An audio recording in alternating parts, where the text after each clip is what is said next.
On the Troy-Bilt, I got everything pretty much tore apart. I'm working on the back part right now. I'm getting ready to take the tines off of it. And this was to inspect this front seal. So I ripped the motor off of it, kind of took it off to see exactly where that oil's coming from so I can correct that problem. So let me show you here. Alright, the main thing was to make sure that this seal right in here, you can still see there's some paint on it where they pressed the seal into it, and then they went ahead and painted this.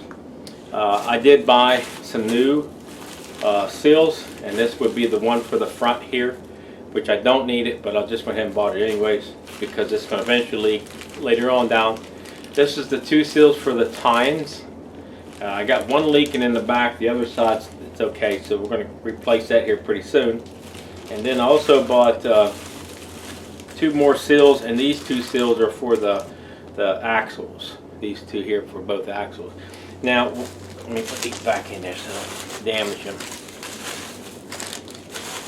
Now what I did so far is I wanted to find out if it was leaking by taking off this front pulley, so I pulled the engine off of it, set it along the side, I checked it, and then of course if it was leaking it'd be oil slung around here, so it's not leaking, so that's kind of good.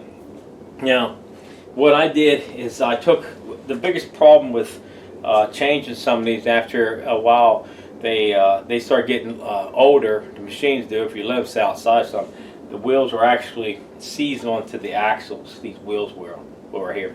So what I normally do when I pick up one, if I'm going to keep it, I knock in wheels off of here. There's a pin down inside of here, and you knock that pin clear out, and then you should be able to get the wheel off. If not, you might have to put a little pressure behind it or something.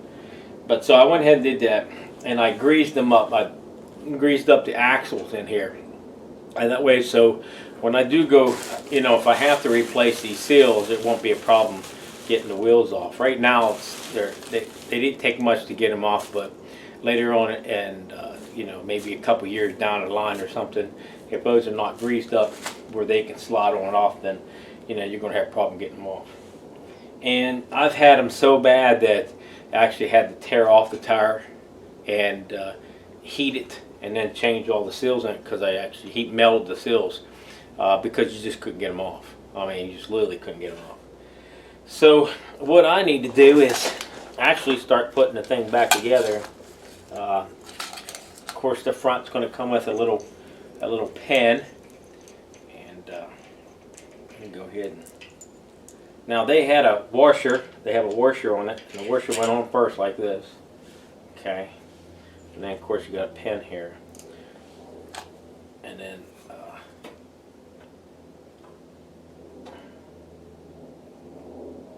yeah, okay, it goes in like this.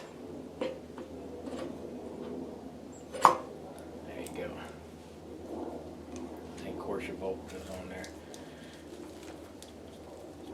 Now I'm for sure there's a torquing specs on this. I'm for sure there is. I just had that wrench here somewhere. What did it? Yeah, I'm for sure the torque spec on it. If you want to torque them down, I just tighten them by hand, because what it is that washer is beveled, kind of like bowed out, so when you put pressure in it, pulls it back in. So, and then it puts pressure on the bolt so the bolt don't come out.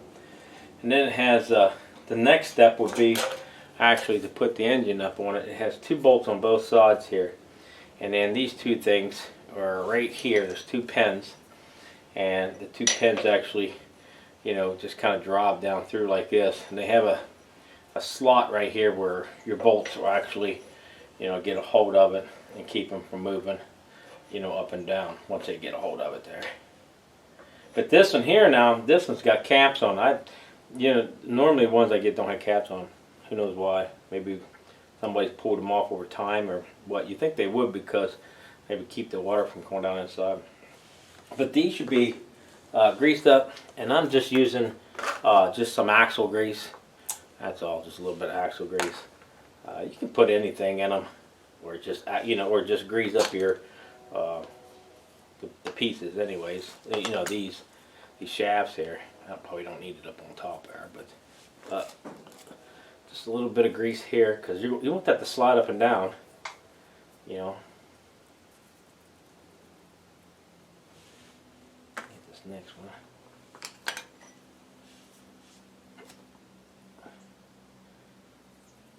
I don't think they have to be too clean, you know.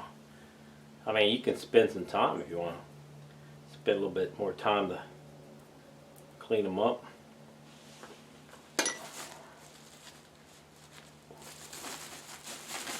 I do have some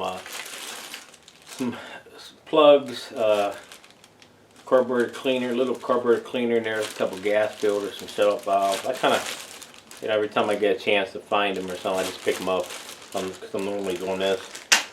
Now, let's take this thing, and we're going to have...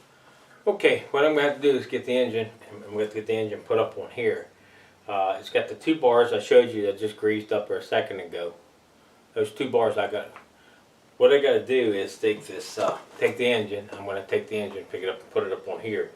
Now it has a belt. I'm going to go ahead and line the belt up on it, so I can see where mostly, where the belt's been used. It's a double pulley, but it just seems like, you know, the top part right here is nice and cleaned off. So that means I'm going to stick the belt in the same spot.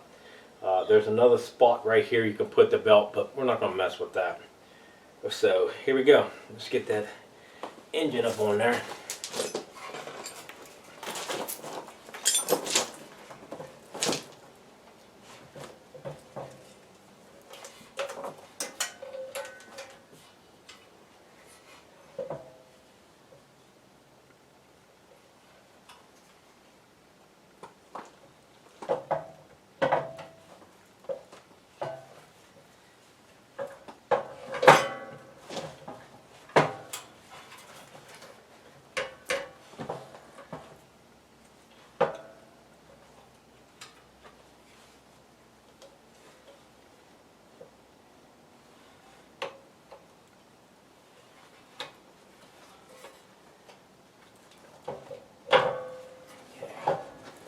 Here we go.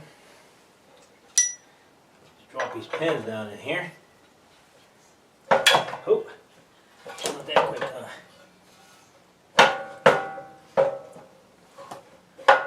Okay, 1.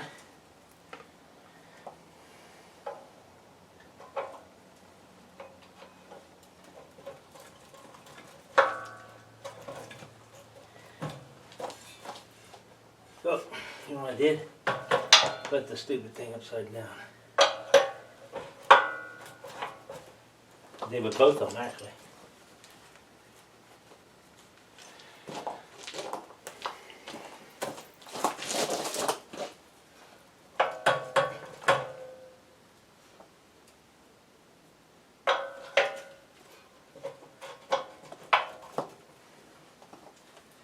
Make sure these bolts or screws are out far enough.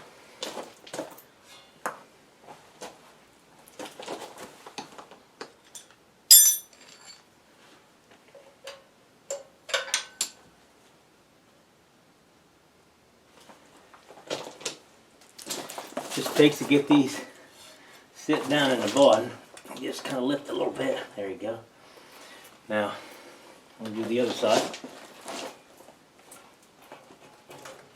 Not too far down then, because they're going to have to catch here.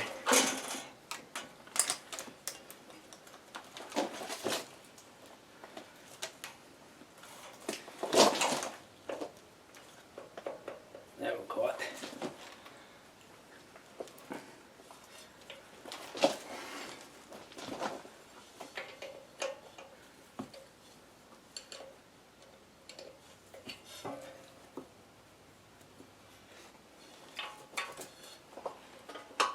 Make sure you catch in there. There you go. Now, it's nice to make sure it's in there that this stud, I guess you want to call it, bolt stud, that I'm twisting on the sides here. Go back and keep that from sliding up and down.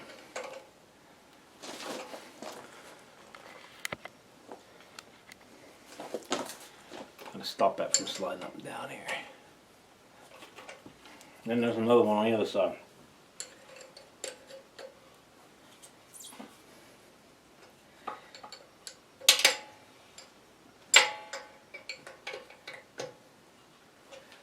And there's lock nuts on too. There's a couple extra bolts there. Okay, now I got it back up on here, so it's all set. The belt's on. So now the next step is to put the arm piece, this piece here, back on. So I pulled everything off the front, and what I did on this engine here is I just cleaned this magnet part right here up so it would work with the coil. The rest of it, it doesn't matter if it's rusty, whatever. You can paint that up. Somebody wanted to paint it up, make it look nice, this part here. And then of course I did some more work on cleaning it, because I really wanted to find out where where that leak was at. But the problem I did have with this, and this would be the company's fault, and if you're having a problem, what I was doing is, let me explain to you just a little bit. I was using the tiller, and it kept popping out of, I call it gear, but this is not the gear, it's actually a lever that pulls the engine up and down to tighten the belt. And it kept popping, so first thing I thought was, there's a spring here, so I thought it was a spring doing that right here, because maybe the spring's too weak, which it does look like it could use reset a little bit, or maybe one of these bolts wasn't tight enough. But then when I looked at the tiller, it's not really that old to have that tremendous amount of wear that this wouldn't have be a bad function on it, wouldn't work right. So what I found is each one of these on a Troy-Bilt, let me go ahead and get one of them, I'll show you.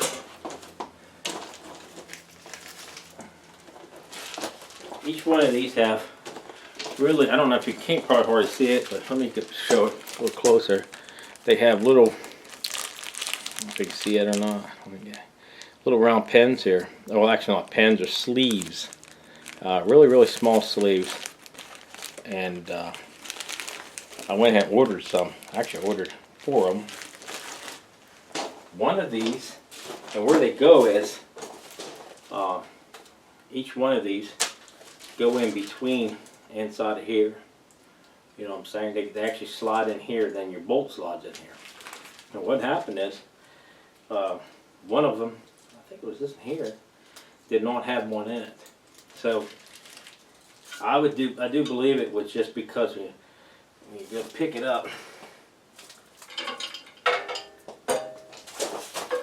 you go to pick the thing up, and for the engine, it would just it would jump sideways on it.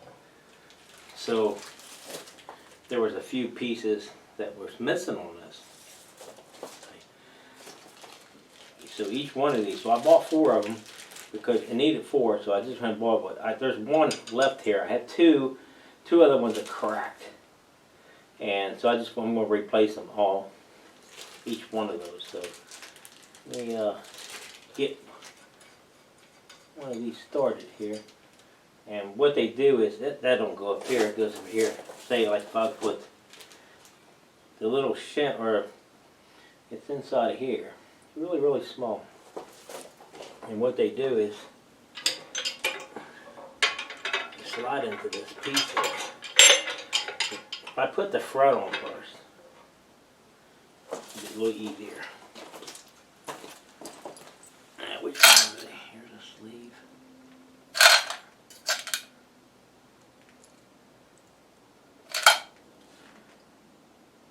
Another bolt. Here's one here. And like I said, that if you stick that in there, that's way too big. So it has to have something to go in it. So it's actually a little, like I said, a little sleeve goes in there. And then it goes down here, hooks onto this.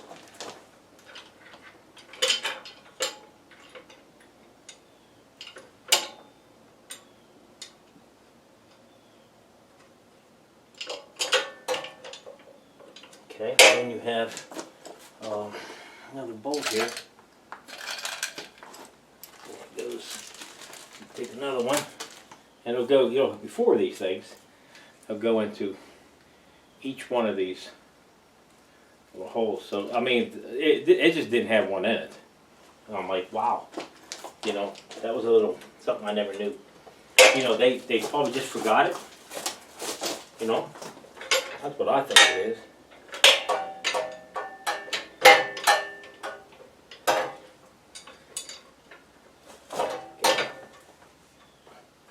Take a spring off of there, release that, so that can come back.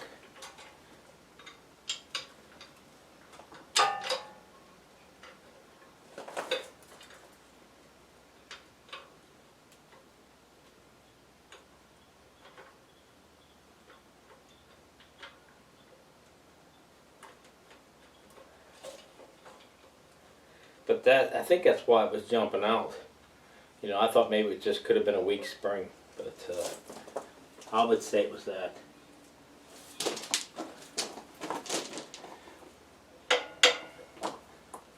The other ones would come right on the outside.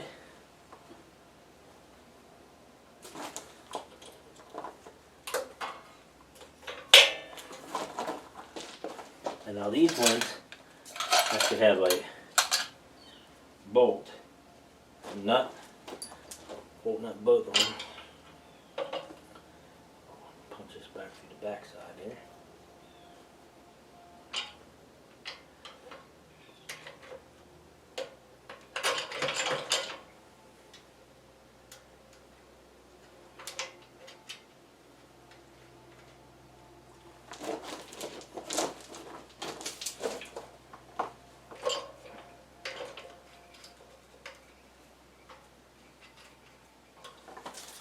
Now I got one more, and I need a new.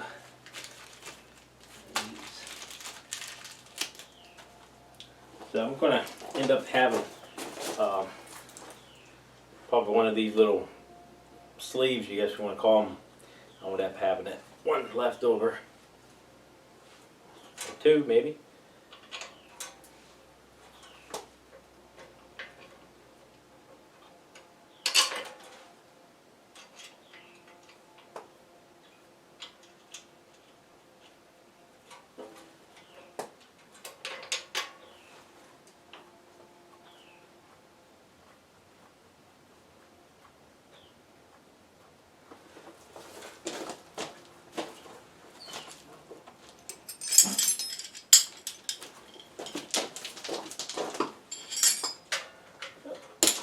Pair.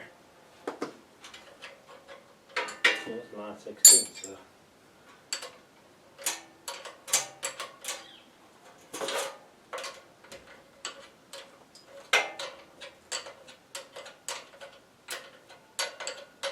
But I do think that's why it was jumping out. It's because there's one of those spacers were out, wasn't in there. But we took care of that.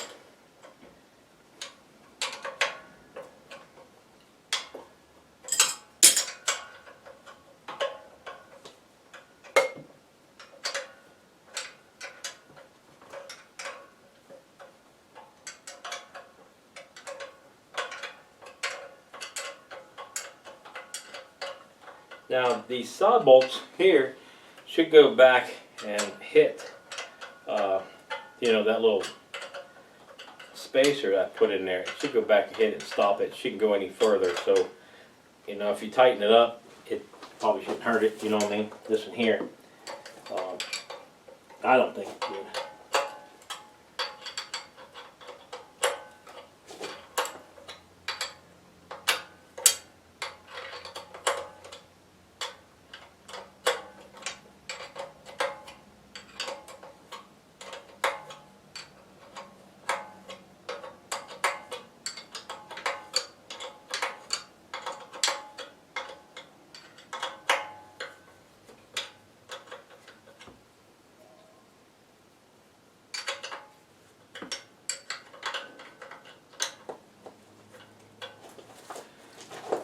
One more now.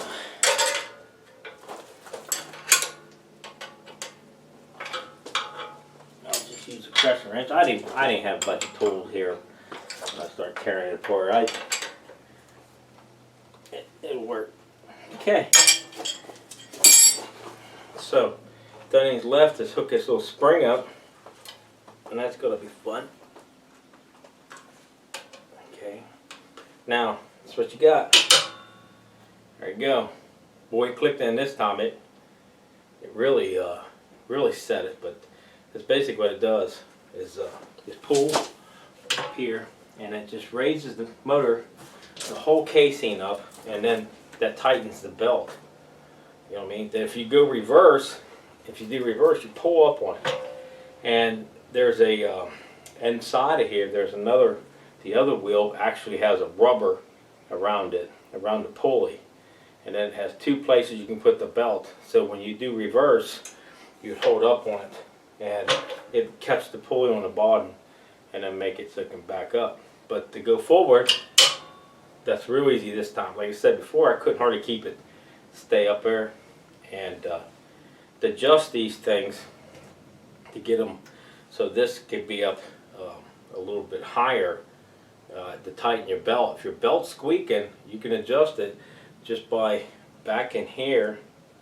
If I can move that out of the way. Back in the back in here, there's a bolt there, and you loosen it up. I think it's about a 19 millimeter, or not 19 millimeter, it'd be 14 millimeter or 9/16, and you loosen it up, and it kind of picks up this shim a little bit up and down. If you put it up too high, it doesn't want to. You know, it's taking a lot more pressure up here on your spring, and if it's down too low, it's going to end up making your belt squeal, especially when you get into some hard surface like new ground or something like that. So, you know, just take a guess on it, and then check the tension, you know, by just pulling on the belt a little bit. This is really nice. Yeah, there you go. That's all it does. Just picks it up and down. I got that all greased up. I have my new shims in here, and I also have both wheels been pulled off and greased the axles, so the wheels the rims would slide in and out pretty nice. We also cleaned up the flywheel here a little bit, so we can go ahead and put our casing back on, our gas tank. The only thing I'm missing for up here is the foam piece for the, you know, for the filter. That's about it. And then finish hooking it up. We're going to put some new gas line on it because this gas line seems a little rough there, and I think we might put some, I don't know, might better use it. So, but other than that, that's it for today, and I hope I kind of threw you guys into a little bit of what's going on and how these things actually operate. And thanks for watching, and if you have any comments, just leave them down below. I'll get back as soon as you can. Have a great day.